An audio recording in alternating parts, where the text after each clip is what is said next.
ಯುವಗಣದ ರಾಜ್ಯಾಧ್ಯಕ್ಷರು ಮತ್ತು ಹಿತೈಷಿಗಳು ಸ್ನೇಹಿತರು ಆಗಿರ್ತಕ್ಕಂಥ ನಿಖಿಲ್ ಕುಮಾರಸ್ವಾಮಿ ಅಣ್ಣವರೇ, ವೇದಿಕೆ ಮೇಲೆ ಹಾಸೀಲರಾಗಿರ್ತಕ್ಕಂಥ ಜಿಲ್ಲಾಧ್ಯಕ್ಷರು ವೆಂಕಟೇಶ್ವರ ಸಾಹೇಬ್ ಅವರೇ, ಹಾಗೂ ಸಂಸದರು ಹಾಗೂ ಸ್ನೇಹಿತರು ಆಗಿರ್ತಕ್ಕಂಥ ಮಲ್ಲೇಶ್ ಬಾಬಣ್ಣವರೇ, ಹಿತೈಷಿಗಳು ಮತ್ತು MLC ಆಗಿರ್ತಕ್ಕಂಥ ನಮ್ಮ ಗೋವಿಂದರಾಜಣ್ಣವರೇ, ವೇದಿಕೆ ಮೇಲೆ ಹಾಸೀಲರಾಗಿರ್ತಕ್ಕಂಥ ಇವತ್ತಿನ ಕೇಂದ್ರ ಬಿಂದಾಗಿರ್ತಕ್ಕಂಥ ಕಾರ್ಯಕ್ರಮದ ರೂವಾರಿಗಳಾಗಿರ್ತಕ್ಕಂಥ CM ಶ್ರೀನಾಥಣ್ಣವರೇ, ವೇದಿಕೆ ಮೇಲೆ ಹಾಸೀಲರಾಗಿರ್ತಕ್ಕಂಥ ಮಹಿಳಾ ರಾಜ್ಯಾಧ್ಯಕ್ಷ ಇರ್ತಕ್ಕಂಥ ನಮ್ಮ ರಶ್ಮಿ ರಾಮೇಗೌಡ್ರೆ, ಹಾಗೂ ಮುಸ್ಲಿಮ್ಸ್ ಅಧ್ಯಕ್ಷ ಆಗಿರ್ತಕ್ಕಂಥ ನಮ್ಮ ಅಬ್ಬಾಸ್ ಅವರೇ, ವೇದಿಕೆ ಮೇಲೆ ನನ್ನ ಜೊತೆ ಹಾಸೀಲರಾಗಿರ್ತಕ್ಕಂಥ ಮೊನ್ನೆ ತಾನೇ ಗೆದ್ದಿರ್ತಕ್ಕಂಥ ಕೋಮಲ್ ನಿರ್ದೇಶಕ ಆಗಿರ್ತಕ್ಕಂಥ ಹರೀಶ್ ಗೌಡ್ರೆ, ಹಾಗೂ ನಮ್ಮ ನಾಗರಾಜಣ್ಣವರೇ, ಕೋಮಲ್ ನಿರ್ದೇಶಕರಾಗಿರ್ತಕ್ಕಂಥ ನಾಗರಾಜಣ್ಣವರೇ, ನಮ್ಮ ಬಾಬುಮ್ಮನವರೇ, ಹಾಗೂ ನಮ್ಮ ಸ್ನೇಹಿತರು ಆಗಿರ್ತಕ್ಕಂಥ ಬಂಧುಗಳಾಗಿರ್ತಕ್ಕಂಥ ನಮ್ಮ ವಕ್ಲೇರಿ ರಾಮಣ್ಣವರೇ, ವೇದಿಕೆ ಮೇಲೆ ಹಾಸೀಲರಾಗಿರ್ತಕ್ಕಂಥ ತೂಪಲ್ಲಿ ಚೌಡಣ್ಣನವರೇ, ಹಾಗೂ ಡಾಕ್ಟರ್ ರಮೇಶ್ ಅಣ್ಣವರೇ, ಹಾಗೂ ಬಣಕಲ್ ನಟರಾಜಣ್ಣವರೇ, ಗಾಯತ್ರಿ ಅವರೇ, ಹಾಗೂ ವೇದಿಕೆ ಮೇಲೆ ಹಾಸೀಲರಾಗಿರ್ತಕ್ಕಂಥ ಮತ್ತೋರ್ವ ನಮ್ಮ ಅಕ್ಕ ಆಗಿರ್ತಕ್ಕಂಥ ಅಕ್ಕವರೇ, ವೇದಿಕೆ ಹಿಂಭಾಗದಲ್ಲಿರ್ತಕ್ಕಂಥ ಎಲ್ಲ ನನ್ನ ಪ್ರಮುಖ ಲೀಡರ್ಸ್ಗೂ ಹಾಗೂ ಮುಂಭಾಗದಲ್ಲಿ ಇರ್ತಕ್ಕಂಥ ಸೇತುವೆ ಸಂಪರ್ಕನ ಕಲಿಸಿಕೊಡ್ತಕ್ಕಂಥ ಗೌರವಾನ್ವಿತ ಮಾಧ್ಯಮ ಮಿತ್ರರೇ ಹಾಗೂ ಕಾರ್ಯಕರ್ತ ಬಂಧುಗಳೇ, ಇವತ್ತಿನ ಉದ್ದೇಶವನ್ನ ತುಂಬಾ ಅರ್ಥಗರ್ಭ ಚೌಡಣ್ಣ ಆಯ್ತಾ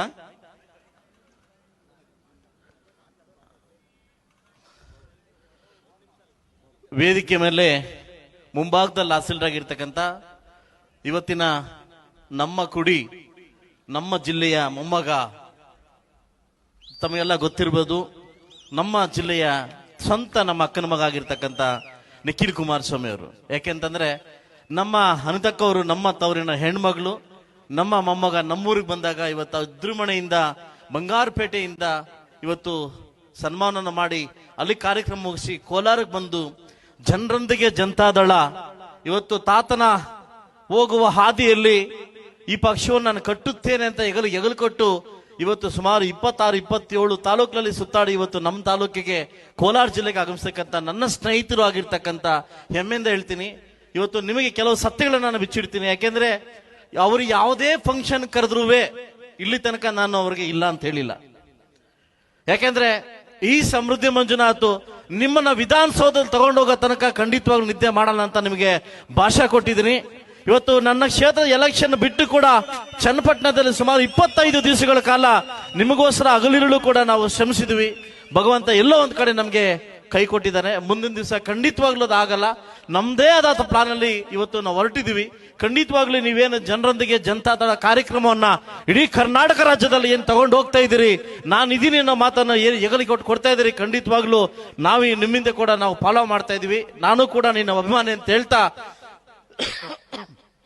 ಸಾಕಷ್ಟು ವಿಚಾರಗಳನ್ನ ವೇದಿಕೆ ಮೇಲೆ ಹಂಚಿಕೊಳ್ಳೋ ಮುಖಾಂತರವಾಗಿ ನಾನು ಬಂದೆ. ಆಕ್ಚುಲಿ ನಾನು 15 ದಿವಸಗಳಿಂದ ನಾನು ಕೋಲಾರದಲ್ಲಿ ನಮ್ಮೂರಲ್ಲಿ ಇರಲಿಲ್ಲ, ವಿದೇಶಿ ಪ್ರವಾಸದಲ್ಲಿದ್ದೆ. ನೆನ್ನೆಲ್ಲ ಮೊನ್ನೆ ವಿಜಯವಾಣಿ ಪತ್ರಿಕೆಯಲ್ಲಿ ಒಂದು ಆರ್ಟಿಕಲ್ ಓದ್ದೆ ನಾನು. ಯಾಕಂತಂದ್ರೆ ಸಮೃದ್ಧಿ ಮಂಜುನಾಥ್ ಅವರು ಇದು ಹೈಕಮಾಂಡ್ ಒಂದು ಸಂದೇಶಕ್ಕೆ ಮತ್ತು ಅವ್ರ ಫೋನ್ಗೆ ಸಿಗ್ತಾ ಇಲ್ಲ, ಸಂಪರ್ಕ ಕಡಿತು ಹೋಗಿದ್ದಾರೆ ಅಂತ ಒಂದು ಮಾತು ನಾನು ಓದ್ದೆ. ನಾನು ಮಾಧ್ಯಮ ಮಿತ್ರರಲ್ಲಿ ಒಂದು ಮನವಿಯನ್ನ ಮಾಡ್ತೀನಿ. ಸಮಾಜವನ್ನ ಕಟ್ಟಿರ್ತಕ್ಕಂಥ ನೈತಿಕ ಹಕ್ಕು ನಿಮಗಿದೆ, ಒಂದು ವ್ಯಕ್ತಿಯ ವ್ಯಕ್ತಿತ್ವವನ್ನು ತೋರಿಸತಕ್ಕಂಥ ಹಕ್ಕು ನಿಮಗಿದೆ. ಆದ್ರೆ ಕಾಂಗ್ರೆಸ್ ಏಜೆಂಟ್ಲಾಗಿ ಕೆಲಸ ಮಾಡಬೇಡಿ ಅಂತ ಕೆಲವ್ರನ್ನ ಕೇಳ್ಕೊಂತೀನಿ ನಾನು. ಕೆಲವ್ರನ್ನ, ಎಲ್ಲರನ್ನಲ್ಲ, ಕೆಲವ್ರನ್ನ ವಾಸ್ತವಾಂಶ ಸುದ್ದಿಯನ್ನ ಎತ್ತಿಡ್ಬೇಕಾಗುತ್ತೆ. ಇದೇ ಸಮೃದ್ಧಿ ಮಂಜುನಾಥ್ ಕೋಮಲ್ ಎಲೆಕ್ಷನ್ ಭರ್ಜರಿ ಜಾತ್ರೆ ನನ್ನ ಬಗ್ಗೆ ಬರಿಲ್ಲ ನೀವು. DCC ಬ್ಯಾಂಕ್ ನ ಎಗಲು ಕೊಟ್ಟು ಗೆಲ್ಸ್ಕೊಂಬಂದೆ ಬರೀಲಿ ನೀವು. ಇವತ್ತು ಕುಮಾರಣ್ಣ ಜೊತೆ ಹೋಗಿ ದುಬೈಗೆ ಹೋಗಿ ಕಾರ್ಯಕ್ರಮ ಮುಗಿಸ್ಕೊಂಡು ನನ್ನ ಸ್ವಂತ ಮಕ್ಕಳಿಗೋಸ್ಕರ ವಿದೇಶಕ್ಕೆ ಹೋದಾಗ ಯಾಕೆ MLA MP ಹೆಂಡತಿ ಮಕ್ಕಳು ಇರುವುದಿಲ್ವಾ? ಅವ್ರ ಹೆಂಡತಿ ಮಕ್ಕಳು ಬೇಡವಾ? ಅವ್ರಿಗೆ ಬೇಡವಾ? ವಿದೇಶಕ್ಕೆ ಹೋದ ಮಾತ್ರ ಸಂಪರ್ಕ ಸಿಗ್ತಾ ಇಲ್ಲ ಅಂತಂದ್ರೆ ನಾನು ಏನ್ ಮಾಡ್ಲಿ? ಅಲ್ಲೊಂದು ಟವರ್ ಹಾಕ್ಸಿ ಬೇಡ ಅಂತಾರೆ ಯಾರು ಅಲ್ವಾ? ಏನೇ ನೀವು ಕಾಂಗ್ರೆಸ್ ಪಕ್ಷ ನಿಮ್ಗೆ ಗೊತ್ತಿದೆ, ಕೋಲಾರ ಜಿಲ್ಲೆಯಲ್ಲಿ ಕಾಂಗ್ರೆಸ್ ಪಕ್ಷ ಹೆಂಗ್ ಆಡ್ತಾ ಇದೆ ಆಟ ಅಂತ ಗೊತ್ತಿದೆ. ಅದ್ರ ಬಗ್ಗೆ ಧೈರ್ಯವಾಗಿ ಮಾಡ್ತಕ್ಕಂಥ ಹಕ್ಕು ನಿಮ್ಗಿದೆ, ಬಟ್ ಮಾಡ್ತಾ ಇಲ್ಲ. ಇವತ್ತು ಕಾಂಗ್ರೆಸ್ ಪಕ್ಷ ದಲಿತರಿಗೆ ಯಾವ ರೀತಿ ನೋಡ್ತಾ ಇದೆ ಗೊತ್ತಿದೆ. ಅರೆ ದಲಿತರು ಸೇರ್ಕೊಂಡು, ಕೆಲವು ಬೇರೆ ದಲಿತರು ಸೇರ್ಕೊಂಡು, ನಾನು ದಲಿತ ಅಂದ್ರೆ ಡೂಪ್ಲಿಕೇಟ್ ದಲಿತ ಸೇರ್ಕೊಂಡು KH ಮುನಿಯಪ್ಪನ ಜಿಲ್ಲೆಯಿಂದ ಓಡಿಸಿದ್ರು. 45 ವರ್ಷ ಸುದೀರ್ಘ ರಾಜಕೀಯ ಮಾಡ್ತಕ್ಕಂಥ KH ಮುನಿಯಪ್ಪನ ಓಡಿಸಿದ್ರು. ಅಲ್ಲಿಂದ MP ಮುನ್ಸಾಮನ್ ಓಡಿಸಿದ್ರು. ಈಗ next target SN Narayanaswamy, next ನಾನಂತ ಗೊತ್ತಿಲ್ಲ. ಇವತ್ತು ಕಾಂಗ್ರೆಸ್ ಅವರು ದಲಿತರನ್ನ ಯಾವ ಮಟ್ಟಕ್ಕೆ ನಡ್ಕೊಂತ ಇದ್ದಾರೆ, ಯಾವ ಮಟ್ಟಕ್ಕೆ ಮಾತಾಡ್ತಾವ್ರೆ, ಅದ್ರ ಬಗ್ಗೆ ನೈತಿಕವಾಗಿ ಮಾತಾಡ್ತಕ್ಕಂಥ ಹಕ್ಕು ನಿಮ್ಗಿದೆ. ಬಟ್ ಮಾತಾಡ್ತಾ ಇಲ್ಲ. ದಿನ ಬೆಳಗಾದ್ರೆ ದಲಿತ ಶಾಸಕರ ಟಾರ್ಗೆಟ್ ಮಾಡ್ಕೊಂಡು ಮಾತಾಡ್ತಕ್ಕಂಥ ಶಾಸಕರ ಬಗ್ಗೆ ಪ್ರಶ್ನೆ ಮಾಡ್ತಕ್ಕಂಥ ಹಕ್ಕು ನಿಮ್ಗಿಲ್ಲ. ಏನಾದ್ರೂ JDS ಒಂದು ಸಿಕ್ಕಾಕೊಂಡ್ಬಿಟ್ರೆ ಗುಂಪುಗಾರಿಕೆ JDS. ಎಲ್ಲಿಲ್ಲ ಸ್ವಾಮಿ ಗುಂಪುಗಾರಿಕೆ, ಎಲ್ಲಿಲ್ಲಪ್ಪ. ಏನೋ ನಮ್ಮ NC ವಯಸ್ಸಾಗಿದೆ ಒಪ್ಕೊಂತೀವಿ. ಅವ್ರು ಈಗ ತಾನೇ ಹೇಳಿದ್ರು ನಂಗೆ ಶುಗರೇ ಬರೋದಿಲ್ಲ ಅಂತ. ಅವ್ ತಾನೆ ನೀ ಟೆನ್ಷನ್ ತಗೊಂಡ್ರೆ ಶುಗರ್ ಬರೋದು, ನಿನ್ ಟೆನ್ಷನ್ ತಗೊಳ್ಳಲ್ಲ ಶುಗರ್ ಅಲ್ಲಿ ಬರ್ತದೆ. ನನ್ನ ಮಗಂದದು ಯಾವ ಎಲೆಕ್ಷನ್ ಹೋದ್ರೆ ಏನು ಇದ್ರೆ ನಿನ್ಗೆ, ನಿನ್ ಟೆನ್ಷನ್ ತಗೊಂಡ್ರೆ ನಿಂಗೆ ಶುಗರ್ ಬರಲ್ಲ, ನನ್ನ ಟೆನ್ಷನ್ ತಗೊಂಡ್ರೆ ಶುಗರ್ ಬಂದಿದೆ ಅಷ್ಟೇ. ಇವ್ರ ಪೋತೆ ನೀಕೇಮಿ, ಇವ್ರ ಪೋತೆ ಮನಕೇಮಿ, ರಾವಯ್ಯ ವಸ್ತಾರಕೇನೆ. ಇದಲ್ಲ ಯದ್ಭಾವಂ ತದ್ಭಾವಂ. ನೀನ್ ಕೊಡಕ್ಕಿಂತ ಮುಂಚೆ ನಾನೇನ್ ಕೊಟ್ಟೆ ಅನ್ನೋದು ಬೇಕು. ಕಾರ್ಯಕರ್ತರು ನಮ್ ಗೆಲ್ಸವ್ರೆ. ಇವತ್ತು RCB ಫ್ಯಾನ್ಸ್ ಅಲ್ಲಿ ಇವತ್ತು ನಂಬರ್ 1. ಅದೇ ತರ JDS ಸೋತ್ರು ಕೂಡ ನಂಬರ್ 1 ಫ್ಯಾನ್ಸ್ ಕರ್ನಾಟಕ ರಾಜ್ಯದಲ್ಲಿ ಇದ್ದಾರೆ. ತಾಕತ್ತಿದ್ರೆ ಮುಟ್ಟಕ್ಕಿಂತ ಮುಂಚೆ ನೋಡ್ಕೊಂಡು ಮುಟ್ಟಿ. ಯಾರ್ಯಾರೋ ನೋಡ್ತಾ ಇದ್ದ ಮಾತುಗಳು ಏನ್ ಕೋಲಾರ ಜಿಲ್ಲೆಯಲ್ಲಿ ಅವ್ರದೇ ನಾಲ್ಗೆ ಅವ್ರದೇ ಮಾತುಗಳು ಇಡ್ತಾ ಇಲ್ಲ. ಮಾತಾಡಕ್ಕಿಂತ ಮುಂಚೆ, ಎಗರ್ಸೋಡಕ್ಕಿಂತ ಮುಂಚೆ, ಸವಾಲ್ ಹಾಕಕ್ಕಿಂತ ಮುಂಚೆ ಯಾರ ಮೇಲೆ ಹಾಕ್ತಾ ಇದೀವಿ ಅದು ಸವಾಲ್ ಹಾಕ್ಬೇಕು. ಅದು ರಾಜಕಾರಣ, ಅದು ಅಡ್ಜಸ್ಟ್ಮೆಂಟ್ ರಾಜಕಾರಣ. ಬೆಳಗ್ಗೆ ಒಬ್ಬನ ಹತ್ರ ಮೀಟಿಂಗು, ಮಧ್ಯಾಹ್ನ ಹತ್ರ ಮೀಟಿಂಗು, ಸಾಯಂಕಾಲ ಒಬ್ಬರ ಹತ್ರ ಮೀಟಿಂಗು. ಇತ್ತೀಚೆಗೆ ಏನಾಗಿದೆ, ನಾಟಿ ಕೋಳಿ ಮೀಟಿಂಗ್ ಜಾಸ್ತಿ ಆಗ್ಬಿಟ್ಟಿದೆ. ಹೌದಲ್ಲ? ಇದೇನಾಗುತ್ತೆ, ಈ ಅಡ್ಜಸ್ಟ್ಮೆಂಟ್ ರಾಜಕಾರಣಕ್ಕೆ ಹೋಗ್ತೀವಿ. ನನ್ನಂತ ಯುವಕ ರಾಜಕಾರಣ ಬರ್ಲಿಕ್ಕೆ ಭಯ ಬೀಳ್ತೀವಿ. ಯಾಕೆ ಗೊತ್ತಾ? ಎಲ್ಲಿ KH ಮುನಿಯಪ್ಪನೋ, ಎಲ್ಲೋ ಯಾರ ಅಧ್ಯಕ್ಷನೋ, ನನಗೆ ಡೌಟ್ ಇನ್ನು ಕೋಲಾರ ಜಿಲ್ಲೆಯಲ್ಲಿ. ಅದಲ್ಲ, ನಿಯತ್ ಬಗ್ಗೆ ಮಾತಾಡ್ತಾರೆ. ಮುನ್ಸಾಮಿನ ಗೆಲ್ಲಿಸಿದವ್ರು ಯಾರು? ಇವರು ಕಾಂಗ್ರೆಸ್ ನಿಯತ್ತು ಅಂತ ಮಾತಾಡ್ತಾರೆ. ಇಡೀ ಗುಂಪುಗಾರಿಕೆ ಮಾಡೋಕೆ ನೀವು BJP ತಂದದ್ದು ಯಾರು? ನೀವು ಬಳವಳಿ, ನಿಮ್ದು ಬಳವಳಿ ಆಯ್ತಲ್ವಾ? ಇದು ನಿಮ್ದು ಮನೆಯಿಂದ 3 ಬಾಗಿಲಲ್ಲ 4 ಬಾಗಿಲಾಗಿದೆ.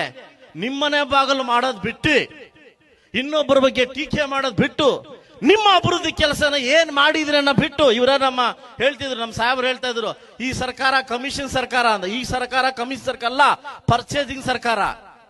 Purchase give and take policy ಕೊಡು, ತಗೊಂಡೋಗು, ಯಾರು ಬೇಕೋ ಕೊಡ್ಬೋದು, ತಗೊಂಬರ್ಬೋದು ಅಂತ ಸರ್ಕಾರ. ಇವತ್ತು ನನ್ನ ಶ್ರೀನಾಥಣ್ಣ ಬೆಳಗ್ಗೆ ಫೋನ್ ಮಾಡ್ದೆ ನನಗೆ, ಏನಣ್ಣ ಕಾರ್ಯಕ್ರಮ ಇದೆ ನಾಳೆ ಅಣ್ಣ ಅಂತಂದು. ಏನ್ ಮಾಡ್ತಿದ್ಯಣ್ಣ? ಅಣ್ಣ ಟೊಮಾಟೊ ಇಸ್ಕಿ ಸಾಕಾಗ್ಬಿಡ್ತೀನಿ ನನ್ನ ಮಗಂದಣ್ಣ ಅಂತಂದು. ನೀನು ಟೊಮಾಟೊ ಇಸ್ತಾನೆ ಇರೋಣ ನೀನು ಅಂತಂದೆ ನಾನು. ಯಾಕೆ ಇನ್ನೂ ಕೈ ಉರಿ ಬಂದಿಲ್ವಾ? ಅಣ್ಣ ಕೈ ಊರ ಬಬ್ಲೆ ಬಂದ್ಬಿಟ್ಟಿದೆ ನನಗೆ ಅಂತಂದ.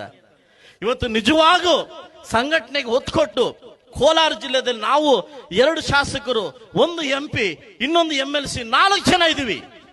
ನಿಜವಾಗ್ಲೂ ಒತ್ತು ಕೊಟ್ಟು ಸಂಘಟನೆಗೆ ಒತ್ತು ಕೊಟ್ರೆ ನಮ್ಮ ಮುಂದೆ ತಡ್ತಕ್ಕಂಥ ಶಕ್ತಿ, ನಮ್ಮನ್ನು ಬರ್ತಕ್ಕಂಥ ಗಣಸು ಯಾರು ಇಲ್ಲ.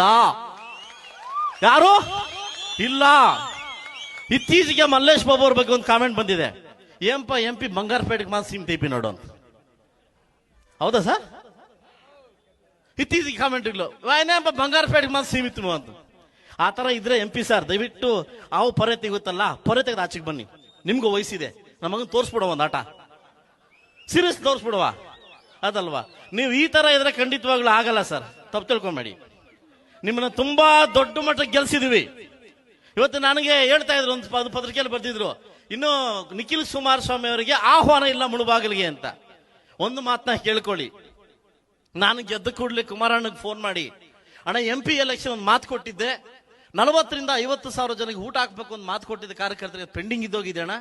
ಇಷ್ಟು ಜನ ಗೆಲ್ಸ್ಕೊಟ್ಟಿದ್ದೀನಿ, ಕೋಮಲ್ ಗೆಲ್ಸಿದ್ದೀನಿ, DC ಬ್ಯಾಂಕ್ ಗೆಲ್ಸಿದ್ದೀನಿ, ಬರ್ತಕ್ಕಂಥ ಚುನಾವಣೆ ಎಲ್ಲ ಗೆಲ್ಸ್ಕೊಡ್ತೀನಿ ಅಣ್ಣ, ದಯವಿಟ್ಟು ಬರಬೇಕು ಅಂದಾಗ ನನಗೆ 20-25ನೇ ತಾರೀಕು ಒಳಗೆ ಒಂದು ಡೇಟ್ ಕೊಟ್ಟಿದ್ದಾರೆ.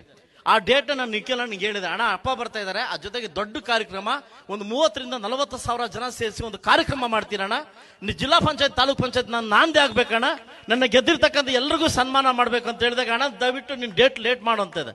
ನಾನು ಅವ್ರ ಹತ್ರ ವಿದೇಶದಲ್ಲಿದ್ರು ಕೂಡ ಫೋನ್ ಮಾಡಿ ಲೇಟಾಗಿ ಡೇಟ್ ತಗೊಂಡು ಕಾರ್ಯಕ್ರಮನ ನಿಗದಿಪಡಿಸಿದ್ವಿ. ಇವತ್ತು ನೈಟ್ ಕುಮಾರಸ್ವಾಮಿ ಅಣ್ಣವರು ನಂಗೆ ಡೇಟ್ ಕೊಡ್ತಾರೆ. ಸುಮಾರು ಎಲ್ಲಾ ಕಾರ್ಯಕರ್ತರಿಗೂ ನಾನು ಒಂದು 50 ಸವಾಲ್ ಹಾಕಿದ್ದೆ. ಇವತ್ತು ಸಮೃದ್ಧಿ ಮಂಜುನಾಥ್ ನಾಯಕನಲ್ಲ, ಬಿಲ್ಡಪ್ ಕೊಡೋ ನಾಯಕನಲ್ಲ, ಪೇಪರ್ ಅಲ್ಲಿ ಸ್ಟೇಟ್ಮೆಂಟ್ ಕೊಡೋ ನಾಯಕನಲ್ಲ, ವರ್ಕ್ ಮಾಡ್ತಕ್ಕಂಥ ಶಾಸಕ ಅಲ್ಲ, ಸೇವಕ. ನಾನು ವರ್ಕ್ ಮಾಡಿ ತೋರಿಸ್ತೀನಿ ನಾನು ಸುಮ್ಮನೆ ನಾನು ಡೂಪ್ಲಿಕೇಟ್ ಮಾತುಗಳು ಇನ್ನೊಂದು ಮಾತು ನಾನು ಏನ್ ಹೇಳ್ತೀನೋ ಅದೇ ಮಾಡ್ತೀನಿ. ಮಾಧ್ಯಮದವ್ರ ಒಂದು ಪ್ರಶ್ನೆ ಕೇಳಿದ್, ಇಲ್ಲಿ ತನಕ 8 ವರ್ಷಗಳ ಸುದೀರ್ಘ ಅವಧಿಯಲ್ಲಿ ಎಲ್ಲಾದ್ರೂ ನಾನು ಡೂಪ್ಲಿಕೇಟ್ ಮಾತಾಡಿದಿರಾ? ಮಾತಲ್ಲಿ ಏನಾದ್ರೂ ಬೇರೆ ಮಾತಾಡಿದಿರಾ? ಇಲ್ಲ, ಮಾತಾಡೋದಿಲ್ಲ. ಯಾಕಂದ್ರೆ ನಾನು ವರ್ಕ್ ಮಾಡಿ ಮಾತಾಡಿ ತೋರಿಸ್ತೀನಿ. ಅದರಿಂದ ಇವತ್ತು ನನ್ನ ನಿಖಿಲ್ ಕುಮಾರಸ್ವಾಮಿ ನಮ್ಮಣ್ಣ ಇದಕ್ಕೆ ಬಂದಿದ್ದಾರೆ. ಜನರೊಂದಿಗೆ ಜನತಾದಳ ನಾವು ಈ ತರ ಕ್ರೌಡ್ ಮಾಡಿ ಇನ್ನೊಂದು ಮಾಡಿ ಖಂಡಿತವಾಗ್ಲೂ ಆಡೋದಿಲ್ಲ. ಪ್ರತಿಯೊಬ್ಬ ಕಾರ್ಯಕರ್ತರು ಕೂಡ ಸದಸ್ಯನಾಗಿ ಈ ಪಕ್ಷಕ್ಕೆ ಬಲ ತುಂಬುವಂತ ಕೆಲಸವನ್ನ ನೀವು ಮಾಡ್ತೀರಾ ಅನ್ನೋ ಒಂದು ನಂಬಿಕೆಯಿಂದ ಇವತ್ತು ನಮ್ಮೂರಿಗೆ ಬಂದಿದ್ದಾರೆ. ಆ ಕೆಲಸವನ್ನು ಮಾಡಿ ಅಂತ ಹೇಳ್ತಾ, ಮುಂದಿನ ದಿವಸ ನಾನು ತಳಮಟ್ಟದಿಂದ ಕೂಡ ನಾವು ರಾಜಕಾರಣವನ್ನ ಸಂಘಟವನ್ನ ಮಾಡಬೇಕಾಗುತ್ತೆ. ನಮ್ದೇ ಅಂತ ಕಾರ್ಯಕರ್ತರು ನಾಯಕರು ನಮ್ಮ ನಂಬ್ಕೊಂಡಿದ್ದಾರೆ. ದಯವಿಟ್ಟು ಅದಕ್ಕೆ ಬಲ ಕೊಡಬೇಕು ಅಂತ ಜಿಲ್ಲಾಧ್ಯಕ್ಷರಲ್ಲಿ ಮನವಿ ಮಾಡ್ತಾ, ನಮ್ಮ MP ಅಲ್ಲಿ ಮನವಿ ಮಾಡ್ತಾ, ರಾಜ್ಯಾಧ್ಯಕ್ಷರಲ್ಲಿ ನಿಖಿಲಣ್ಣ ಮನವಿ ಮಾಡ್ತಾ, ಎಷ್ಟೋ ಜನ ಇವಾಗ್ಲೂ ಕೂಡ ಸೋತ್ರು RCB ಅಂತಾರೆ. ಅದೇ ರೀತಿ ಜೆಡಿಎಸ್ ಅನ್ನತಕ್ಕಂಥ ಫ್ಯಾನ್ಸ್ ಇದ್ದಾರೆ. ಅವ್ರಿಗೋಸ್ಕರ ನಾವು ಬದುಕಬೇಕು ಅಂತ ಹೇಳ್ತಾ, ಅವ್ರಿಗೋಸ್ಕರ ಸಂಘಟನೆ ಮಾಡ್ಬೇಕಂತ ಹೇಳ್ತಾ, ಮುಂದಿನ ದಿವಸ ನೀವೇನೇ ಹೆಜ್ಜೆ ಇಟ್ಟರು ಕೂಡ ಹೆಜ್ಜೆಯಲ್ಲಿ ಹೆಜ್ಜೆ ಇಡ್ತೀವಿ ಅಂತ ಹೇಳ್ತಾ, ಖಂಡಿತವಾಗ್ಲೂ ಒಂದು ನಿಮಗೆ ಗೊತ್ತಿರ್ಬೇಕು, ನಾನು ಸ್ವಲ್ಪ ಕೋಪ ಮಾಡ್ಕೊಂತೀನಿ ನೇರವಾಗಿ. ನಾನು ಇನ್ನೊಂದು ಮುಂದೊಂದು ನಮ್ಮ ತಾಯಿ ನಾನು ಮಾತಾಡಕ್ ನಾನು ಬರಲ್ಲ. ನಾನು ಮಾತಾಡಿಲ್ಲ, ಅಣ್ಣ ಕುಮಾರಣ್ಣ ನೀನು ಮಾಡೋದು ತಪ್ಪು, ಅಲ್ಲೇ ಸುಮ್ಮನೆ ಅಣ್ಣ ನೀನು ಮಾಡೋದು ತಪ್ಪು ಅಂತ ಹೇಳ್ತೀನಿ. ನಾನು ಸ್ವಲ್ಪ ನೇರ ಮಾತಾಡ್ತೀನಿ. ಇತ್ತೀಗ ಸ್ವಲ್ಪ ಚೇಂಜ್ ಆಗಿದ್ದೀನಿ ಬ್ರದರ್, ಸ್ವಲ್ಪ ಚೇಂಜ್ ಆಗಿದ್ದೀನಿ.